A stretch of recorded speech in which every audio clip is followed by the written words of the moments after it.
It's a Teen Talk Skating podcast where I embarrass myself.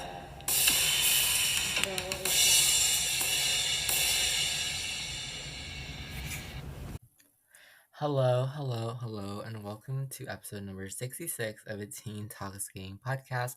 My name is Mango, and I hope you all are doing very, very well. I am back from my vacation, which I really did enjoy. It was amazing. I got to relax and everything, and now I got to go back to school and do like 5 million things. But you know what? Whatever. But of course, I definitely missed recording episodes on Friday nights and barely editing them and uploading them for the whole entire internet to see. But now I am back to podcasting. This is it's Friday night. I'm at home. I'm recording an episode. Thank you for the support on the last two episodes, the ones that were pre-recorded for my vacation. I'm really surprised at how well they were. I cannot talk. Surprised at how well they were received. So yeah, thanks everyone for all the support and everything.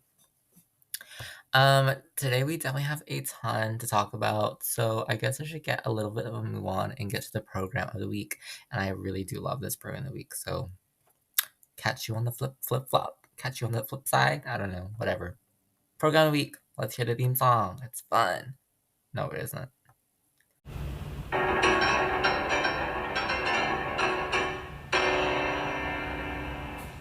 Program of the week.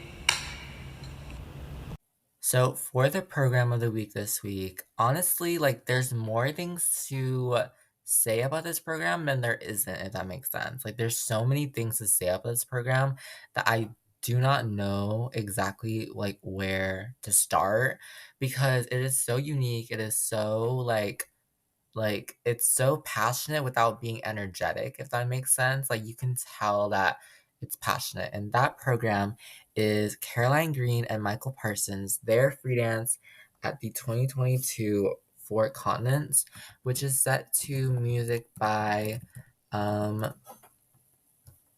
my gosh, I cannot remember the name of the artist. Is Ezio. I will Google real quick, everybody. It is by Ezio Basso, if I'm saying that correctly. It is a very modern freelance. It's apparently inspired by Martha Graham, if anyone who knows who that is. Um, this program is like it's literally like modern upon modern somehow. Like if you think you know what modern dance is, like you're wrong. You don't know what modern dance is until you watch this program. It is so beautiful. It's almost like they are moving the air with their legs and their arms. So they're in these beautiful like red and purple outfits. I love it. The colors on them so beautiful. But kind of some of the kind of movements of the program, my favorite part is definitely the lifts. The curve lift plus curve lift, both level fours. The first curve lift, they're reaching out into the distance with their arms. And then on the second curve lift, which is like a transition from the first one, they're both reaching up and they just kind of hold that position for a moment. It looks so beautiful. And then you also have the rotational lift where going into it, they're both kind of skating backwards, but then Michael Parsons lifts up Caroline Green like it's nothing. Like it's so flowy and flawless that it's almost like the lift came out of nowhere. Like you weren't expecting it at all. And he lifts her and he rotates her like beautifully with the music. The music as well. The music is not it's not passionate. It's not energetic. It's not upbeat at all. It's quite very simple piano, kind of violin strings that are a little high pitched, and it's kind of the movement. You can feel the music in their arms, if that makes sense. The arm movements in this, if you watch it, pay attention. They also have a beautiful transition into their combination spin that they do together. It's like they're both kind of in a spread eagle and they both kind of reach out at each other and then they start the spin. Like that's such a difficult entry and it's genius. And my last little comment is on the character step sequence. I feel like some teams these days like spend like 15 seconds on the character step sequence and like I want to see more. It's a character sequence. And this step sequence has so much character in it. It's like 30 seconds, like 40 seconds. Like, I don't even know. It feels like it's forever. They're just doing movements. They're almost passing energy back and forth through one another. It's like, it's so like entrancing to watch, and you don't want it to stop. The very ending pose, they're kind of like holding arms kind of in like a weird position, if that makes sense. That doesn't make sense. And they're kind of staring at each other and like but like not happy or sad or anything. It's just staring at each other. It's just like what is this? It's like performance art on the ice. It's so enthralling and interesting that you just have to watch it to understand it. And I'm sure if I watched it again, I would see like a million new details that I didn't notice before, if that makes sense. It's full of nuance and it's like so smart. It's so genius. It's a very innovative freelance. So please go check it out. Caroline Green and Michael Parsons, their freelance of the 2022 Four Continents. It's a beautiful program. You have to watch it if you even want to begin to understand it. Like, I haven't even understood and explained everything, but you have to watch it. But now it is time for our main episode. Yay! That was your program of the week.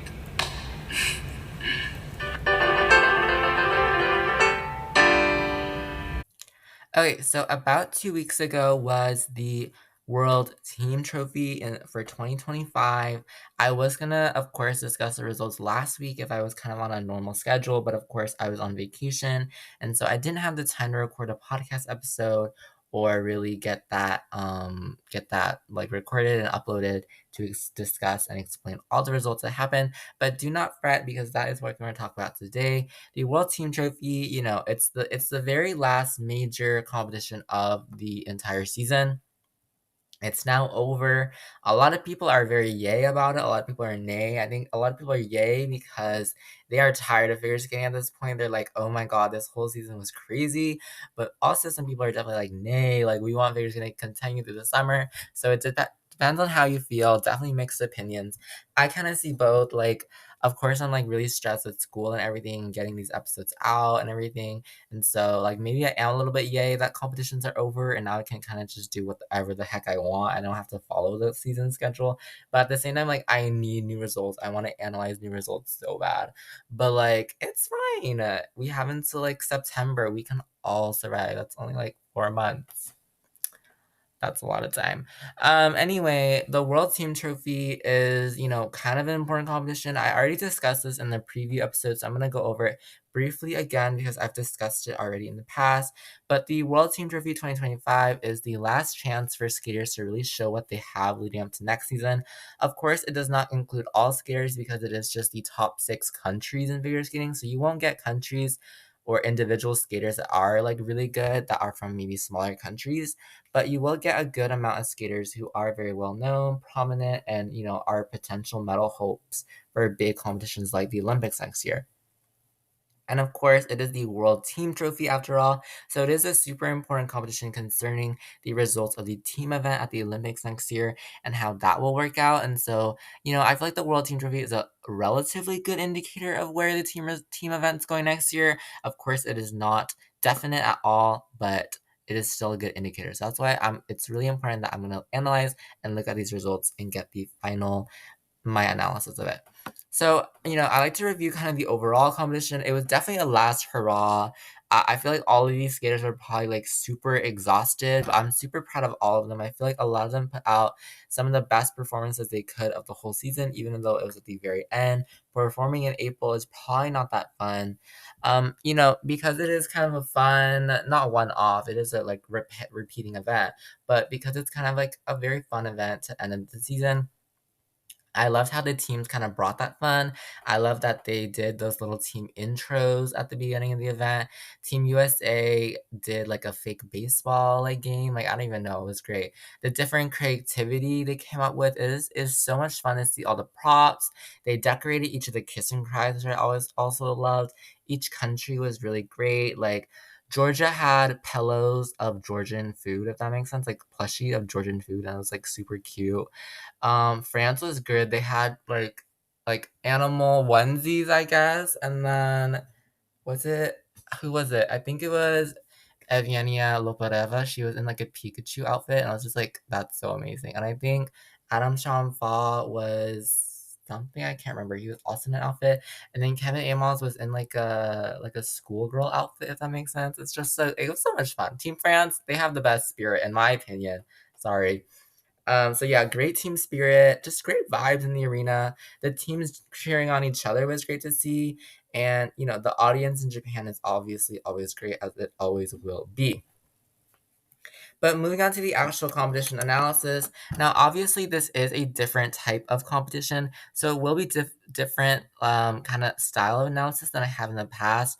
I will be discussing the individual disciplines and then the team results. The individual disciplines, the men, the women, the pairs, and ice dance, I will be discussing, but it won't be so in depth like I would do for like Worlds or your do ignore that. Ignore that. I just ignore that fell off my desk. Ignore that.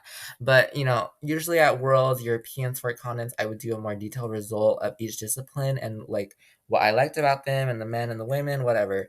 But here it is a team event, so I am gonna focus a little bit more on the team results, like the overall team results. Again, a weird thing about the World Team Trophy is that the short program and the free program are counted as separate points that get calculated based on ranking, la la la la. So I will discuss those, but I will discuss the short and the free of all the skaters, but I will only be discussing the skaters in order of total score, if that makes sense.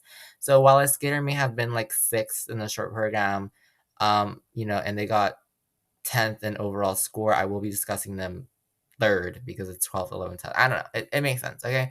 And I did get to watch almost all the performances, so that was really good. I really did enjoy the whole event.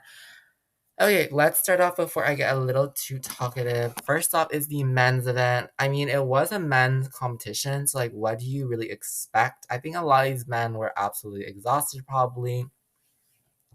Yeah, these some of these men were definitely exhausted. Yeah, it was still it's still a men's competition. It's still messy. The top half of the leaderboard was pretty messy this time around. But starting off in 12th place, we had from Georgia, Maurici Kvitlashvili, who did come out of retirement to compete at this competition for Georgia. And I honestly think this is a really good showing from him. He was trying quad toe loop, which is kind of crazy, out of retirement just to try a quad toe loop. Even his triple axels just got a quarter in the short program. He was making technical mistakes and under rotations, but it was still a good showing, good effort for coming out of retirement just for this competition. The free skate was a lot better than the short program. He did, I think, try to attempt a quad sal at the beginning. He did pop that into a triple sal, a triple axle into double axle, maybe a quad toe attempt into a single toe. But the great, like, very brave thing to do was that he tried to do a quad toe in the second half of the program. He did fall on it, but he did get the rotation all the way, which is really impressive for him. So honestly, great result from Mauricio Kvitlashvili. Obviously, Georgia only does have the one spot going to the Olympics next year. He's probably, not coming back to get the Olympic spot, but still a great result for him. I really did enjoy.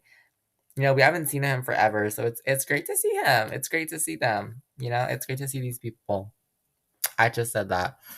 So yeah, he was 12th in both the short and the free. In 11th place, coming in 10th in the short and 11th in the free from Canada is Alexa Rakic, who I honestly really do enjoy his skating. I'm not gonna lie. There is something about his skating that's very like good. I don't know if it's like the youthful like vibe I get or like the good lines and extension. Like I really do like Alexa Rakic skating, and I don't really know why I like it a lot, but like I just like it. He has good flow, he has good energy. They're simple programs, but at the same time, they kind of get the job done, and I really respect that. Here for him, he was 10th in the short. He did fall on an unrotated triple axel. In the free skate, he was 11th there. He did make a few technical errors in the beginning of the program. Quarter on his quad toe, under rotation and fall on the triple axel, and then a quarter and a repetition on another triple axel. The rest of the program was done pretty well, so great for him. I really did enjoy his skating. I think his, ability to move, if that makes sense, is maybe what I'm looking for, and I really do like it. His free skate was a little funky. It was different. It had like a mix of styles, and I like that. In 10th place, coming in 11th in the short and 8th in the free, is Nikolai Momola of Italy, who was the silver medalist at Europeans this year. He had, a very unfortunate short program for him, coming 11th there. It is not showing the results now because my Wi-Fi kind of stinky. But that's okay. His free skate as well, coming in 8th. I feel like he is a very strong free skater, if that makes sense. Like, he's definitely a stronger free skater than he is a short programmer. Um, but, like, results-wise, I really did enjoy that from him, and, seeing how, like, I don't know, he kinda, like he just builds really back really well even after a bad short program, I feel like, and I really do like that.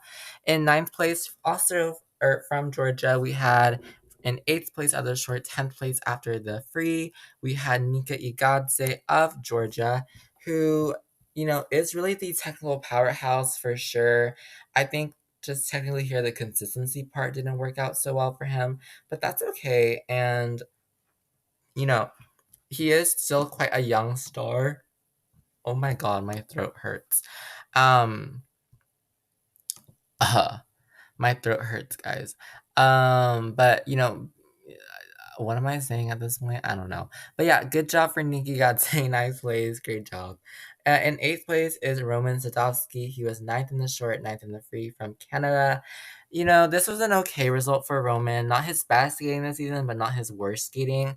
In general, I feel like Roman does have kind of that up and down trajectory throughout the season, but this was a pretty good result considering it's the end of the season.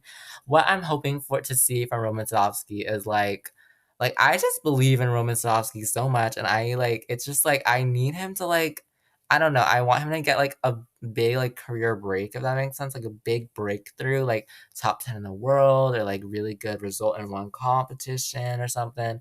I have no idea, but I want Roman Sadowski to get that good result, but honestly, here wasn't that bad. A lot of the names ahead of him were really big names. Sorry, behind him and them. I don't know. He was able to like stand his ground, if that makes sense. In 7th place is Kevin Amos, who was 6th in the short and 7th in the free. Now, this was an okay competition from Kevin. We've literally seen Kevin have amazing programs this season where he was like 190 in the free. We've seen him do like 120 in the free as well. Consistency this season hasn't been the best, but he has kind of learned to hit when it matters, if that makes sense. And, here he was pretty decent in the short, pretty decent in the free. Not perfect, of course, but pretty good. Um, he is kind of continuing to be that artist that we love to see. And, I really do like respect that he is keeping on with his like artistry, that makes sense. His artistry, despite maybe the setbacks that his consistency has kind of like accumulated, if that makes sense. But honestly, good for him. Good for him. Good for him. Um, in 6th place, we had Daniel Grausel of Italy, who was 7th in the short and 3rd in the free. Like Nikolai Momola, an okay result in the short program and a really good result in the free skate got him 3rd there. The panel here was a little, more generous maybe than we have seen in the past. He was only attempting 2 quads here, the quad sal and the quad loop, but, no under rotation except in the second half of the program, a quarter on a triple toe, which is, quite the remarkable good for him. And he did get a stumble on his triple axel as well. But those quads have kind of been plaguing him this whole season as the main problem of his like inconsistent scores because of those under rotations. But they didn't call him out here for sure, so that was pretty decent. In 5th place, we had Yuma Kayama of Japan, who was 4th in the short, 5th in the free. I think this season was really good for Yuma, not gonna lie. It was still a really good season for Yuma Kayama. Maybe it just wasn't the like amount of success that we were expecting based on the trajectory that we had going in last season.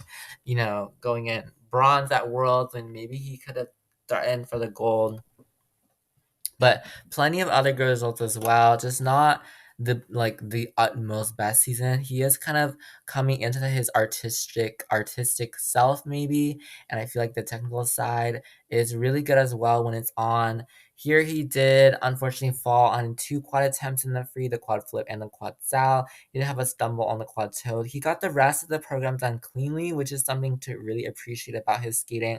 But those 2 falls did really unfortunately hurt his score. Yeah. In fourth place, we had Shun Sato, also of Japan. He was fifth in the short and fourth in the free. If I heard correctly or if I read correctly, he was actually really, really sick during this competition. So it's amazing that he was able to get the results even while sick, for sure. He landed a beautiful quad lutz in the free. It's like one of those quad lutzes that I see it in my head when I like picture it. So good result there. Adam Jean-Fall was third from France. He was second in the short, sixth in the free. You know, these were decent programs from Adam, especially the second in the short was really pretty clean. The sixth in the free did have two falls on the quad flip and the quad sal, and some negative Dewey all the way around too. So yeah, definitely not his best program technical wise, but he was still able to perform it and still able to maintain his podium spot. Second place is what I'm really happy about. Second place is Jason Brown of the USA. You know, Jason Brown being here, great result.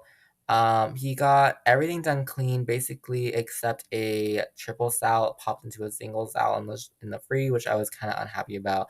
But that's okay. You know, this season kind of has been another kind of difficult season for Jason. Earlier in the season wasn't the best consistency. Now getting back into the groove of it, I really do like his free skate. I almost kind of hope that he keeps it. Not gonna lie, but really good results for him. You know, he was able to win the component score like kind of we expected. He's amazing. You know, we all love him. And then first place is the quad god. At this point, I really don't think he can be stopped. Not gonna lie. Ilya Malinin, the only mistake, actually, there's multiple mistakes.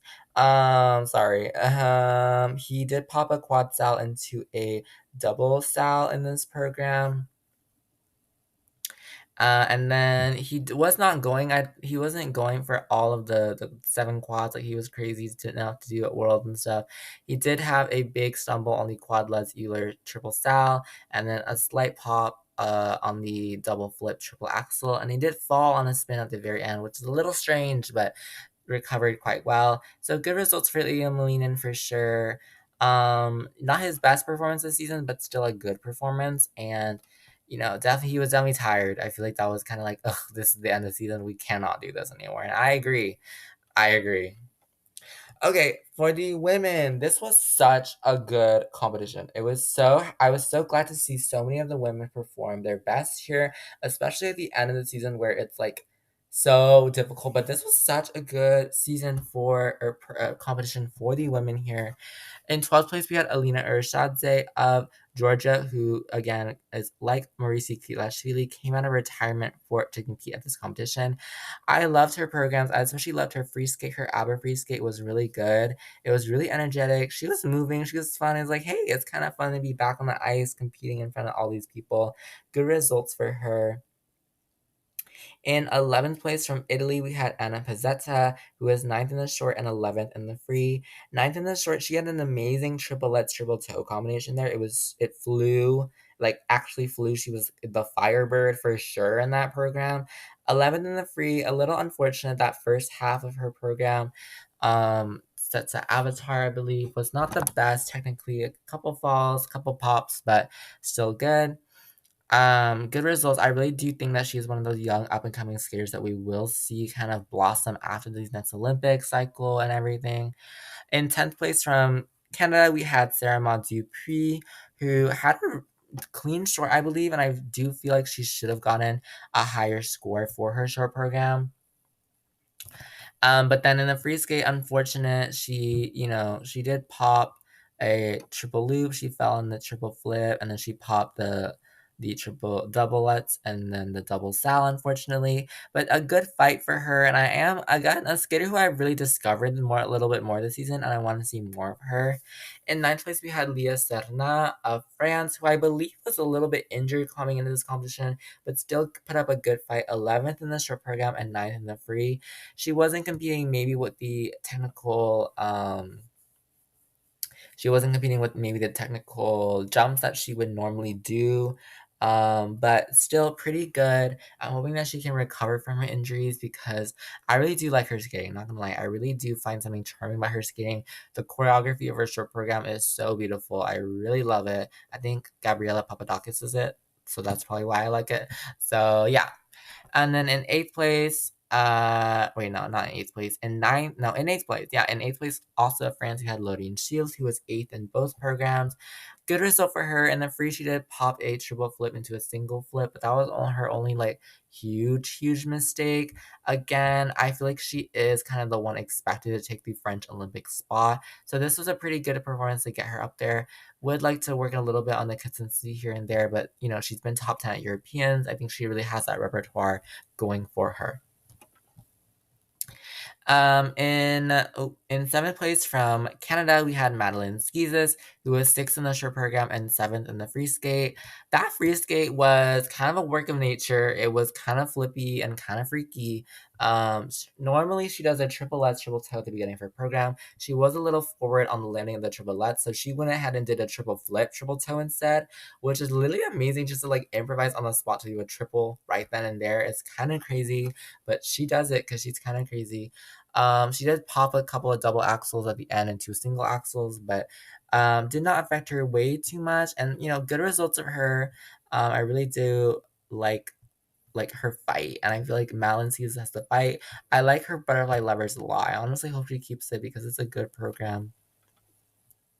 In sixth place overall, we had Laranaki Gutman of Italy, who got fifth and sixth here with two new personal bests. She was fifth in the short program with a clean skate, and then she was sixth in the free skate with a pretty clean skate, except a pop double flip into a triple flip. This is kind of like an unprecedented rise. Like this season has really kind of been Laranaki Gutman's season, and I really do enjoy that. Her Squid Game short is really iconic, and then her free skate set to a bunch of different movie soundtracks, I feel like is also really iconic. And like she's just really been living the iconic life, if that makes sense. And yeah, I really do enjoy her skating. In fifth place overall is Monet Chiba of Japan. She was fourth in the short, fifth in the free. You know, here was a pretty good competition. She did fall on a triple loop in the free, and that was kind of her only huge mistake. The other jumps did pretty well. She gets really good Jewy on the jumps that she does really well on, and that is something to note. It's really impressive. So good there. In fourth place, this is a really good result. Anastasia Gubanova of Georgia, who unfortunately did not qualify to the free skate at Worlds because of kind of unfortunate result in the short program. But here was a huge redemption. She was clean in the short. She was clean in the free. She got a score over 140 at 141.39 in the free with a completely clean skate. I've never seen her skate so well. It was a passionate, energetic program. It was really amazing to watch, and you can tell that she was excited in the kiss and cry. She was screaming her head off because it was a good result. Good for her. Well deserved. Okay.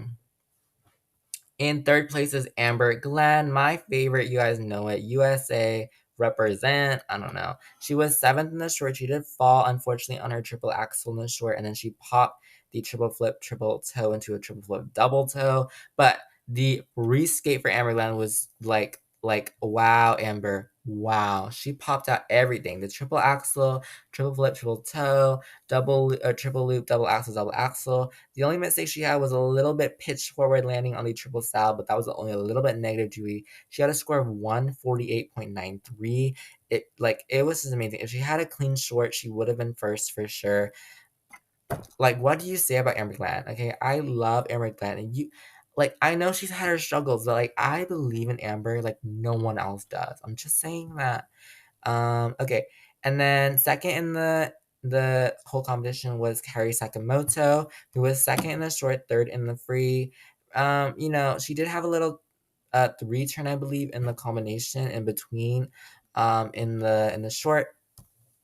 And then in the free, she was a little bit shaky on some of these landings, a quarter on the triple sal at the end of the combo, and a quarter on the triple loop at the very end. But otherwise, pretty good. A little tight on some of those landings, but still pretty good for Kari Sakamoto for sure.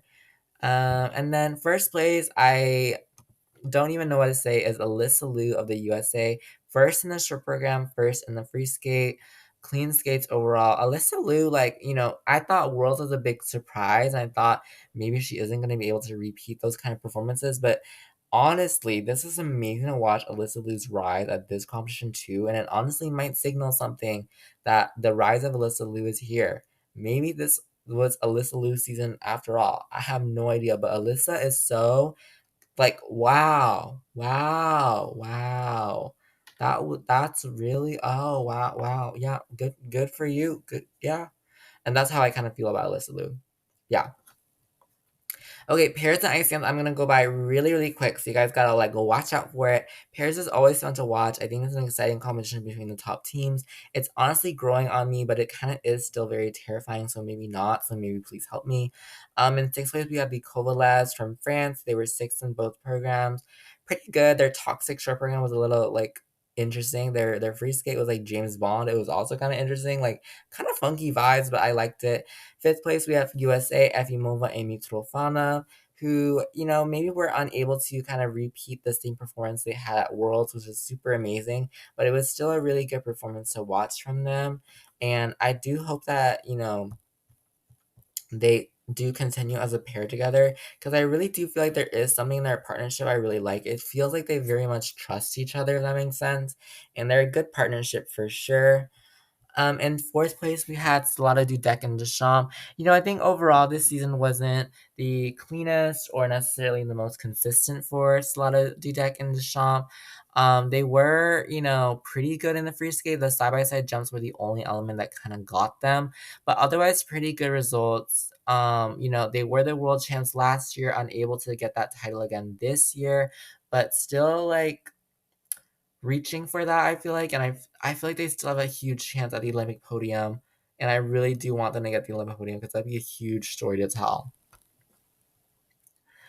In fourth place, or sorry, in third place, we had the Georgian team of Metlakina Borulava, who have really developed really well this season. Their first pretty much full senior season, and they were able to get a lot of good um, results here and there. Um, you know, medaling at oh my gosh, what am I saying? Medaling at Europeans was really they medal at Europeans, right? Yeah, they got bronze. Yeah, they medal at Europeans, right? Am I crazy? Maybe they didn't medal at Europeans. No, they did. They did. Yeah, they medal at Europeans, which is really important and crazy for them. Good results for a good team, and they, had a little struggle on the side by side jumps, but still good results. Second place was the Italians, Conti and Macchi, who had I believe, a personal best here, which is a really great result for them. Really did like that to see that from them. It was really good. Um, Pretty clean skate aside from a triple loop throw, but it was a little shaky at the end. And then in first place, the home crowd favorites, Mira and Kihara. They were first in both programs with new personal best overall. These were really, really good programs. Were they like completely clean, like, like they were a little bit shaky for sure, but on some of those elements, but it was only a little bit shaky.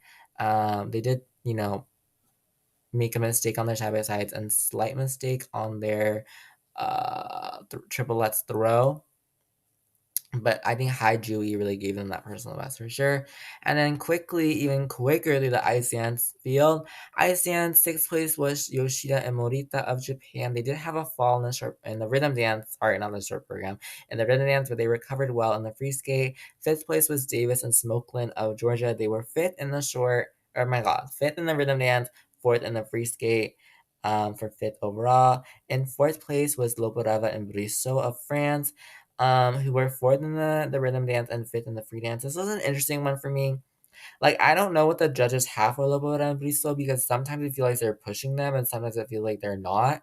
At Europeans, for example, they got a really high score, and then at Worlds and then here at World Team Trophy, they didn't get as high of a score. So I'm not too sure like exactly like what the judges kind of vibe with Lova and Brizzo is, but like I have no idea. Like, can they still be a surprise like podium contender at the Olympics? Like, I don't know, but they did qualify the Grand Prix final. They medal at Europeans, but then at Worlds they didn't get like as high a result as we thought they would get. So like, not really sure what to make of them, but Judges, do what you please.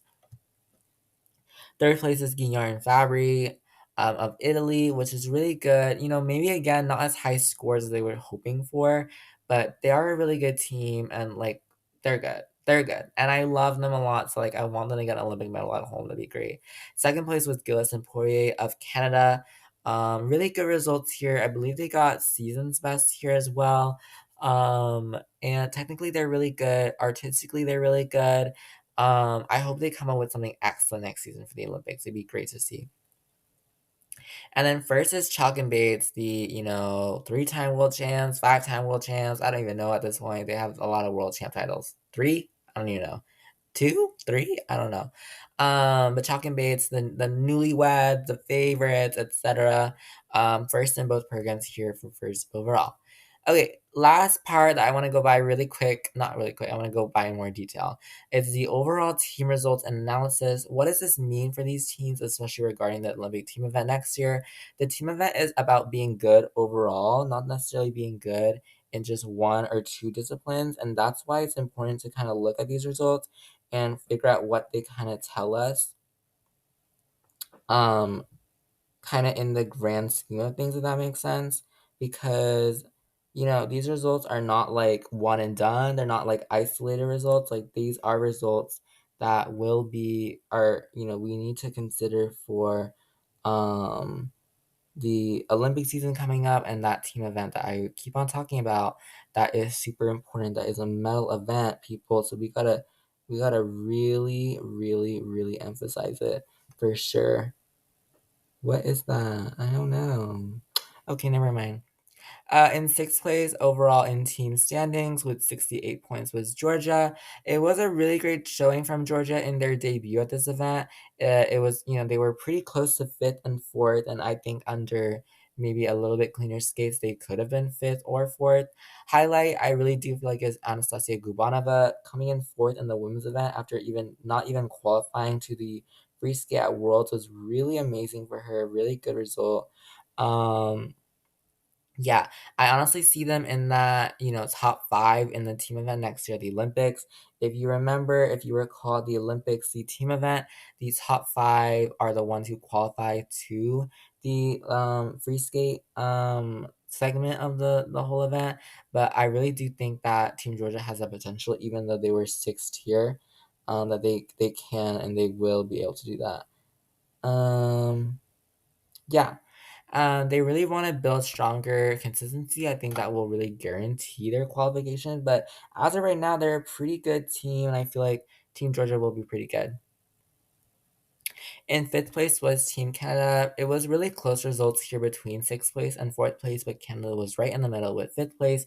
Highlights, I think, had to come from Alexa Rakic for me. I love his skating. Stellato and Deschamps in that free skate, and Gilles and Poirier. They were off the podium in fourth place at the last Olympics team event. Obviously, we're still kind of unsure if they will move up concerning what happened in Beijing and, kind of the things that we still don't know anything about what happened in Beijing. So yeah, but they are a super strong team. They won the gold in the team event uh, at the Olympics back in 2018. They could make it on the podium again in 2026. I do think that's definitely possible. Um, yeah, I do think that's definitely possible for sure. Let me think. Oops. But Canada consistency. I do think they have the dance event down for sure with Gilles and Poirier. They're really strong. Consistency in the singles discipline, I maybe. But they have really good skaters overall. I think it has to come down with consistency. And in fourth place is France with 78 points. Again, another pretty close result. They really could have been third. I do think that they, were kind of in that battle with third place. The country in third place for that third bronze medal position. Really impressive results here, but pretty close under slightly different standings. They probably could have gotten the third place, for sure. Um, I think the highlights are for me were Adam Shamfa and Leah Serna. I really love their programs that they did here. Their fighting, their commitment, even with the mistakes from both of them, did really good. Um, yeah. Let's think.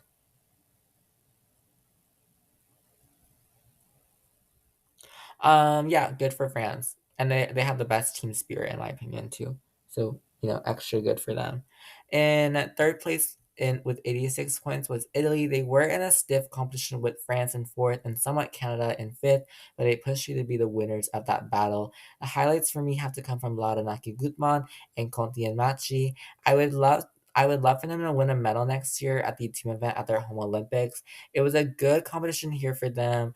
They really do want to ensure that they will get a bronze medal next year. So we will definitely see where it kind of goes with all of that. They have really good skaters. All their disciplines are pretty overall decent. I think that's what's going to give them the kind of overall advantage, if that makes sense, heading into that team in the next year and the opportunities that kind of arise when you have kind of that overall good team instead of being focused in one or two disciplines, if that makes sense. I don't know. The second place team was the home team of Japan with 110 points, so really far ahead of the rest of the pack. Skating here at home crowd loved them and they love the home crowd. Highlights for me had to come from Shun Sato for skating while he was sick, which is really crazy. And then Miura and Kihara, they definitely have that opportunity to seek that team event goal with super, super clean skates from their skaters. We know how strong Japan is, that powerhouse in its singles field really benefit them here. The pairs and the ice dance too are really decent. It kind of comes down to consistency, but they really could honestly win a gold in the team event next year. I think it really could happen. You just don't know when to expect it, but honestly, they could honestly be do it, and I do think they have the potential to do it under again pretty clean skates and the right circumstances. If that makes sense. And then in first place, the team that kind of blew the competition out of the whole water for many of these teams was Team USA with 126 points. The highlights for me were Jason Brown, Alyssa Liu, and Amber Glenn. They placed first in three of the four disciplines here, just like at Worlds, the same ones actually. And if they continue with this momentum, I feel like the team event goal for them should be kind of guaranteed. Theirs with really clean skating.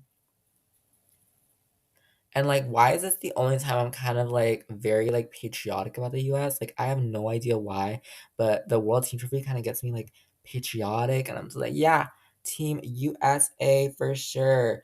Yeah, really good results for them, and I really did enjoy seeing them skate here. Yeah.